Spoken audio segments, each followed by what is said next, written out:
Bienvenue dans Au cœur de l'info sur France 24. Il est 19 h à Paris. À la une de l'actualité, actualité au Proche-Orient, Anthony Blinken qui exhorte Netanyahou à tirer parti de la mort de Yahya Sinwar pour conclure une trêve à Gaza. Dans 10 minutes, le débat il est consacré à la réunion des BRICS en Russie. Ce sommet est-il une victoire diplomatique pour Vladimir Poutine? Les BRICS sont-ils un bloc anti-occidental? Le débat, c'est à 19 h 10. Actualité au Proche-Orient pour démarrer avec au Liban cette frappe israélienne qui a fait au moins 18 morts près d'un hôpital à Beyrouth et le Hezbollah qui a revendiqué l'attaque de drones. On fait un point en image avec Anna Pereira.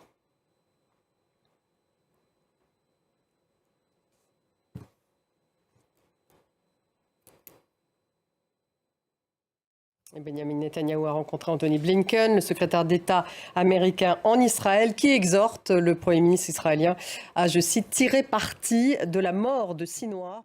Direction aux États-Unis. Nous sommes à 2 semaines, jour pour jour, du scrutin présidentiel et l'électorat hispanique est particulièrement scruté pour cette élection américaine. Selon les tout derniers sondages, Kamala Harris devancerait son adversaire de seulement 14 points pour le vote hispanique, c'est-à-dire le score le plus bas jamais atteint pour un candidat démocrate.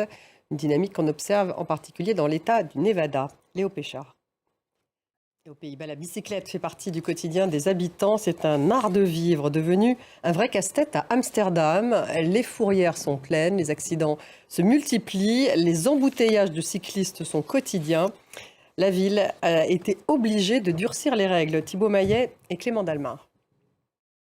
Et en Nouvelle-Zélande, l'aéroport de Dunedin a instauré une limite de 3 minutes pour les câlins, pour les embrassades dans la zone du dépose minute. L'objectif, c'est de réduire le trafic à l'heure de pointe. Léo Péchard. Merci de nous avoir suivis. Restez avec nous. On se retrouve dans quelques minutes pour le débat. Il est consacré à ce sommet des BRICS organisé par Vladimir Poutine en Russie. Est-ce un bloc anti-occidental? Est-ce une victoire diplomatique pour Vladimir Poutine? Restez avec nous, c'est dans quelques minutes.